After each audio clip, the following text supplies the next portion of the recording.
আজকে ভূমিকম্প হয়েছে না, খবর নেই, অনেকের খবরই নেই। চিন্তা করলাম আর ঘুমই আসে না, এমন ভয় লাগছে যে আল্লাহ 1 মিনিটও তো লাগে নাই দুনিয়াটা শেষ করতে, 1 মিনিটও লাগে। খাট কাঁপতেছে, শোকেস কাঁপতেছে, ফ্লোর কাঁপতেছে, পুরো বিল্ডিং কাঁপতেছে। নেপালে কি পরিমাণ ভূমিকম্পে মানুষ মারা গেল। আল্লাহর ভয়, এইগুলি কি আমাদের নেয়ামত না গজব? গজবগুলো আসবে কেন? বারবার আসবে। জমিনের মধ্যে যদি জালেম বেড়ে যায়, জমিনের মধ্যে যদি অত্যাচারী বেড়ে যায়, জমিনের মধ্যে যদি আল্লাহর বিরুদ্ধে শক্তি বেড়ে যায়, মানুষ যদি আল্লাহর গোলামি বাদ দিয়া মানুষের গোলাম হয়, তসবিহ ছিঁড়ে গেলে, হাদিস, তসবিহ ছিঁড়ে গেলে একটার পরে একটা দানা যেমন পড়ে, আল্লাহর গজব এরকম একের পর এক আসতেই থাকবে। করোনা না যাইতে ডেঙ্গু, করোনার থেকেও ডেঙ্গুতে মানুষ মরেছে বেশি। এরকম 1 মিনিটের, তো কয়েক সেকেন্ডের ভূমিকম্প। অনেক বছর আগে এরকম খুব বড় এক ভূমিকম্প হয়েছিল, আর আজকে হলো। ভূমিকম্প বেশি বেশি হবে, কিয়ামতের আলামত। মানুষ ঘরের নিচে পড়ে মরে যাবে। আগুনের গজব বাড়ছে না? ওই শুনি অমুক মার্কেটে লাগছে আগুন, অমুক বিল্ডিং এ আগুন, খালি আগুনের গজব। কেন? নামাজ পড়িয়া সুদ খাই, নামাজ পড়ি মিথ্যা কই, নামাজ পড়িয়া পরের হক নষ্ট করি, নামাজ পড়ি জবানে গীবত শেখায় সারাদিন রাত, সারা রাত্র মোবাইল নিয়া কবিরা গুনার প্র্যাকটিস করি সারা রাত। কি যুবকেরা অস্বীকার করতে পারবা? আমরা মোনাজাত ধরি বইয়া, তোমরা মোনাজাত ধরো হইয়া, বিছনায় মাথা ঠেকাইয়া, এরপরে মাঝখানে মোবাইল নিয়া কি করো? যদি মোবাইলে তুমি সৌরজগৎ আল্লাহ কেমনে বানাইছে এটা যদি দেখতা, ইউটিউবে সার্চ দিয়া চাঁদ কেমনে বানাইছে এটা যদি বৈজ্ঞানিকরা গবেষণা করছে, চাঁদের দেশে কেমনে গেছে এগুলো দেখতা, জমিন কেমনে বানাইছে এগুলো দেখতা, তাহলে তোমার কোনো গুনাহ হতো না, জ্ঞান বাড়তো। তুমি তো এমন আকাম করো যে আকামে তোমার চেহারা এই পরিমাণ নষ্ট হইতেছে যে তোমার এই চেহারা পৃথিবীতে আর মরার আগে কেউ ভালো করতে পারবে না। তুমি তো কার্টুন দেখো আর তুমি নিজে কার্টুন হয়ে গেছো। তোমারে সবাই বলতে পারবে না, যাদের কলবের চোখ খোলা তারা দেখলেই বলতে পারবে তুই রাত্রে কি কি আকাম করছো। যাদের কলবের চোখ খোলা তারা দেখলেই বলতে পারবে। হাসো কেন? লজ্জা নাই?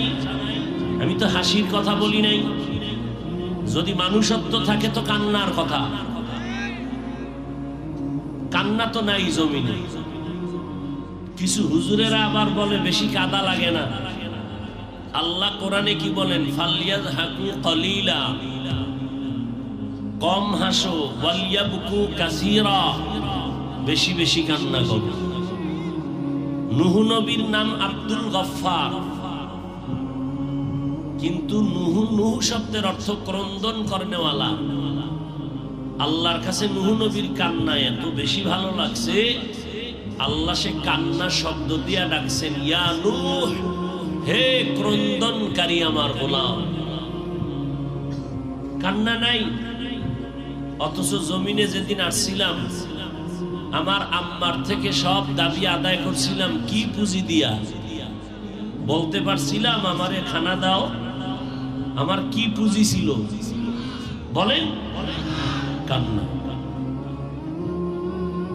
আর এখন কান্না নাই। কান্নার প্যান্ডেলে বইয়াও কাঁদে না, 2-1 কাঁদলে কয়েকজনে হাসে, কয় লজ্জা নাই, কেমনে কাঁদে? ওরে তোরে তো জুতার বাড়ি দিয়া জিজ্ঞাসা করা দরকার, কান্নার প্যান্ডেলে বসছো, তোর কান্না নাই কেন রে বেহায়া? ও বেহায়া, তোর চোখে মানি নাই কেন? কার বরদোয়া নিছো জীবনে? ওই বরদোয়ার কারণে আর চোখ দিল পাথর হয়ে গেছে, এজন্য কান্না আসে না। আর তুমি কও বেহায়ার মতো কাঁদে না। এটা কান্নার প্যান্ডেল না হাসার প্যান্ডেল? তো কান্নার প্যান্ডেলে তুমি কাঁদো না কেন? তোমার তো লজ্জা করা দরকার। আল্লাহ কয় বেশি কাঁদো, রসুল কয় এক ফোঁটা চোখের পানি যদি কেউ ফালায়, গাভীর ওলান থেকে দুধ বের করে ভেতরে ঢুকানো যেমন অসম্ভব, ওই কান্নাওয়ালাকে জাহান্নামে দেওয়াটাও অসম্ভব। কান্নার বয়ান আছে? কান্নার বয়ানও নেই।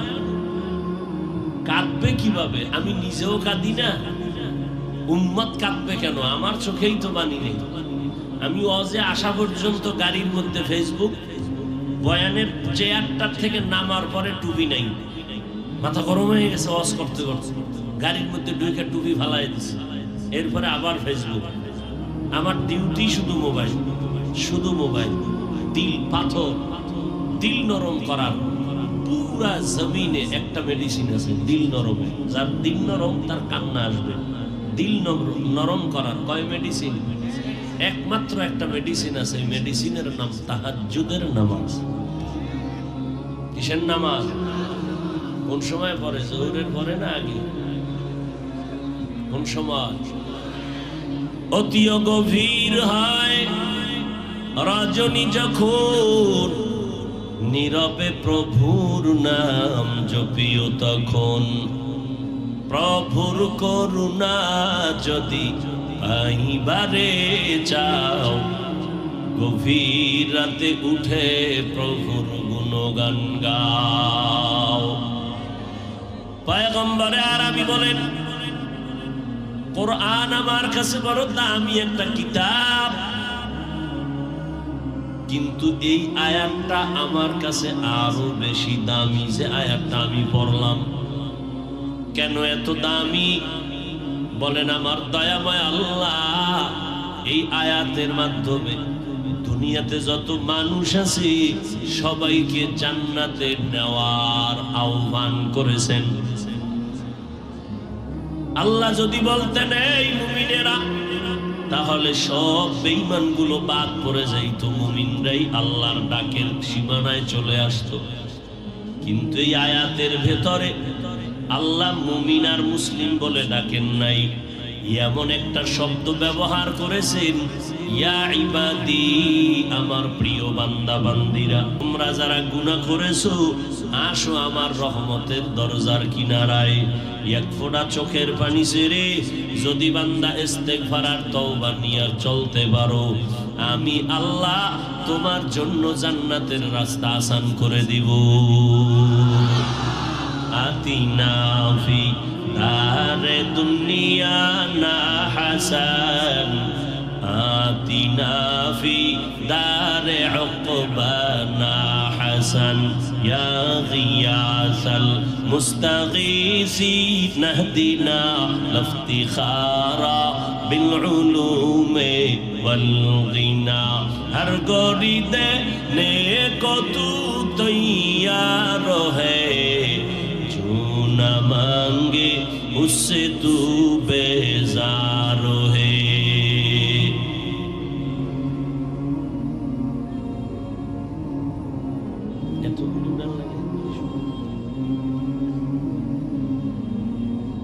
ভাইরা আমার,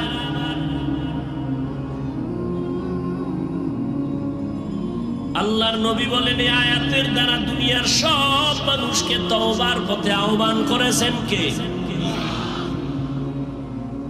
আল্লাহ বলেন বান্দা, বান্দা বললেই প্রমাণ সব হলো কার বান্দা। হিন্দুরাও আল্লাহর বান্দা, ইহুদিরাও আল্লাহর বান্দা, খ্রিস্টানেরাও আল্লাহর বান্দা, বৌদ্ধ ধর্মের লোকেরাও কার বান্দা? বান্দা বললেই তো প্রমাণ আল্লাহর সবাই বান্দা, আর কারো বান্দা না। কিন্তু আল্লাহ এখানে আবার ইয়া ইবাদি, আমার বান্দা বলছেন, শুধু বান্দা বলেন নয়, বলেন আমার বান্দা। কারণটা কি? কয় এই জমিনে আসার পর কিছু মানুষ ক্ষমতার চেয়ার পাইয়া আল্লাহরে চিনে না। নাই?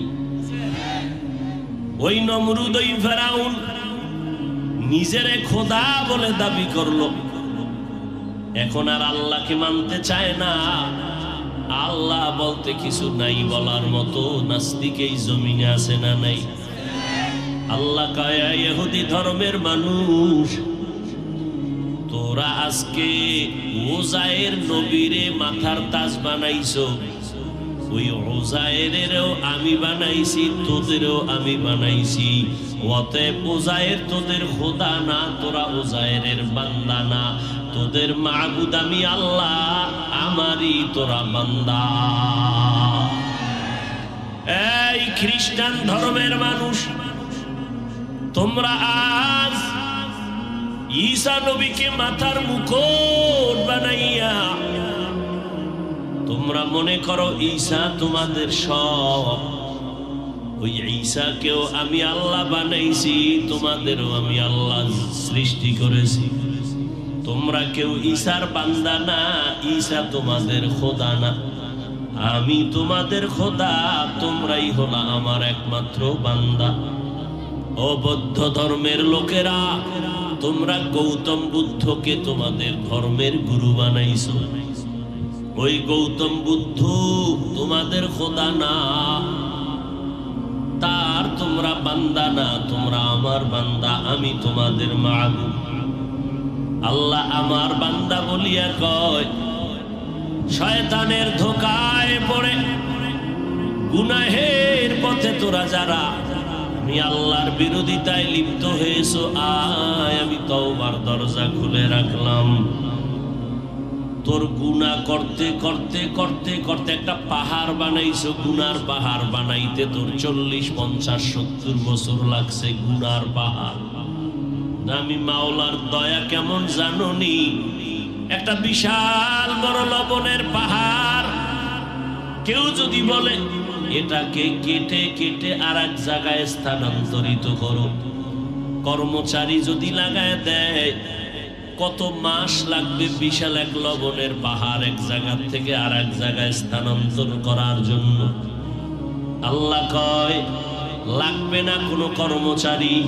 আমি যদি সমুদ্রের ঢেউয়ের পানির একটা আদেশ দেই, পানি একটা লবণের পাহাড়ে বাড়ি মার, 1 মিনিটের মধ্যে লবণের পাহাড় ফিনিশ হয়ে যাবে, নিশ্চিহ্ন হয়ে যাবে।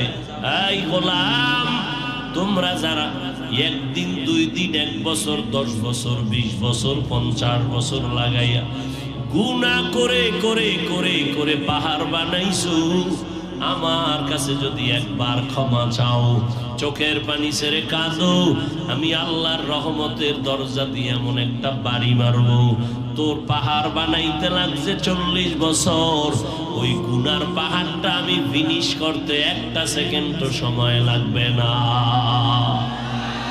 কাদের কুদরত দারি বর কামাল, আন্তা রব্বি আন্তা হাসবি যুল জালাল, তুহি কাদের জলিলুল্লাহ জাহাদা, বহর হালে তুহি মেরা নিগাহদা।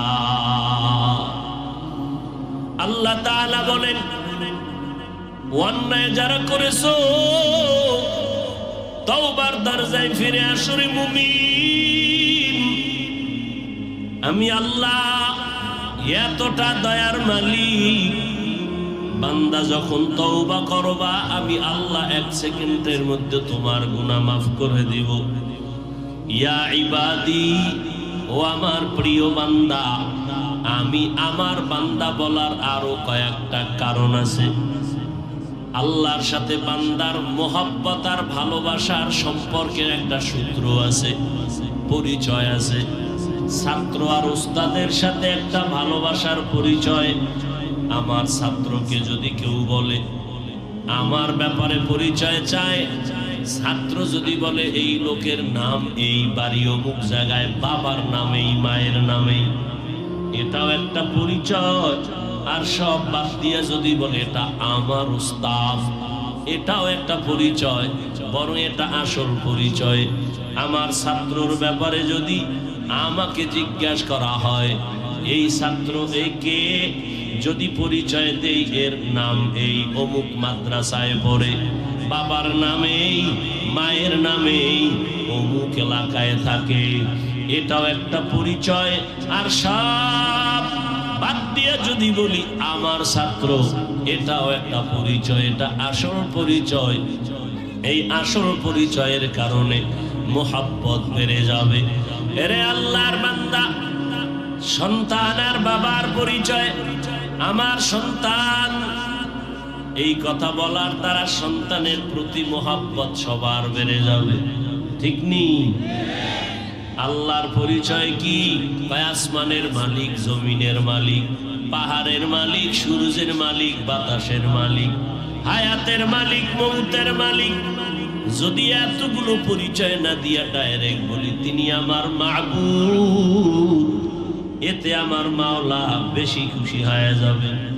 আবার আল্লাহ যদি বান্দার প্রশ্নের জবাবে বলেন এ বান্দা অমুক বংশের লোক, বাড়ি অমুক জায়গায়, এত কিছু না বইলে যদি আল্লাহ এটা আমার বান্দা, জান্নাতে ঢুকতে কোনো পারমিশন লাগবে না। সংসদ ভবনে এমপি সাহেব ঢুকতেছে, সাথে এক বন্ধু নিয়ে গেল। ওখানে চেকপোস্টের ভিতরে এমপিরে দেখা যারা চেক করে তারা ছেড়ে দিল, চিনে এমপি। কিন্তু এমপির বন্ধুরে কয় ভাই দাঁড়ান, আপনার পরিচয় দেন। লোকটা দাঁড়ায় গেল, কি বলবে? এমপি কয় ভাইজান থামেন, এই লোকটা আমার বন্ধু। আর কোন চেক আছে? ঢুকে যাও। এজন্য আল্লাহ পাক বলেন তোমার সাথে আমার আসল পরিচয়, তুমি আমার বান্দা, আমি তোমার মাহবুব। তোমার সাথে আমার সম্পর্কের মাধ্যমের নাম হলো ইবাদত। ইবাদত যারা করে এদের বলে আবুদ বা আবেদ। যার ইবাদত করে তাকে বলা হয় মাহবুব। আমরা ইবাদত করি কার? আল্লাহ হলেন আমাদের মাহবুব, আর আমরা হলাম আল্লাহর আব্দ বা বান্দা। আমার বান্দা বলিয়া আল্লাহ বড় মজা করে আদর করে বলেছেন আমার বান্দা। কারণ আমার আল্লাহর ছেলে নাই, মেয়ে নাই, কাউকে আল্লাহ আদর করে বানায় নাই। এ বিশাল আসমান, জমিন থেকে 500 বছরের দূরত্ব প্রথম আসমান। আসমানটাও বড় মোটা, 500 বছরের বিশাল আসমান। এর উপরে আবার এইরকম খালি জায়গা মহাশূন্য, 500 বছরের দূরত্ব। এর উপরে দ্বিতীয় আসমান। এইভাবে কয়টা আসমান আছে আপনারা জানেননি? জোরে বলেন। 7টা আসমান, 7টা মহাশূন্য আছে। প্রত্যেক আসমান আর আসমানের মাঝখানে খালি জায়গা। এই রকম 7টা আসমান আল্লাহ টানায় রাখছেন। নিচের থেকে কোনো খুঁটিও নাই, উপর থেকে কোনো রশির টানাও নাই। ছোট একটা প্যান্ডেল কি পরিমাণ খুঁটি লাগাইল, মনে চায় ওরা আরো খুঁটি দিবে, না জানি আবার বাতাসে ভেঙ্গে ফেলে। অথচ এত বিশাল আসমান, 7টা আসমান আল্লাহ বানাইছেন, একটা খুঁটিও কোনদিন নড়াচড়াও করে নাই। যেদিন নাড়াচাড়া শুরু হবে সেদিন কিয়ামত হয়ে যাবে। ইজাস শামসু কুবিরাত ওয়া ইজান নুজুমু কাদারাত। আরে আল্লাহর বান্দা, ওই নাড়াচাড়ার সময় সূর্য ছিটকে পড়ে যাবে, নক্ষত্রগুলো আলাদা হয়ে যাবে, পড়ে যাবে, আসমানগুলো ফেটে যাবে, তুলার মতো উড়বে, পাহাড়গুলো তুলার মতো উড়তে থাকবে। ও আল্লাহর বান্দারা, এর আগে কখনো আসমান নাড়াচাড়াও করে না। সূর্যটা প্রতিদিন সকালবেলা পূর্ব দিক থেকে উঠে পশ্চিম দিকে অস্তমিত হয়ে যায়। কোনদিন গাদ্দারি করে নাই, বেয়াদবি করে নাই। এ বিশাল আসমান, 7টা মহাশূন্য, 7টা জমিনও আল্লাহ বানায় রাখছেন। ও বান্দা, আল্লাহ কয় এত বিশাল 7 আসমান, 7 মহাশূন্য, 7 জমিন আমি আল্লাহ বানাইতে সময় লাগছে ফি সিত্তাতি আইয়াম, মাত্র 6 দিন। কয় দিন? আর তোমার মতো গোলাম, তোমরা আমার আমি তোমাকে এক ফোঁটা নাপাক পানির থেকে মায়ের গর্ভে বানাইছি, এক ফোঁটা পানির থেকে বানাইয়া তোমার ওজনটা হবে 1 থেকে 1.5 কেজির মতো সর্বোচ্চ। এই বান্দাটারে আমি আল্লাহ মায়ের গর্ভে বানাইতে সময় নিলাম প্রায় 6 মাসের মতো। এত বিশাল আসমান জমিন মহাশূন্য বানাইতে সময় কয়দিন, আর আপনাকে আমাকে বানাইতে কয়দিন?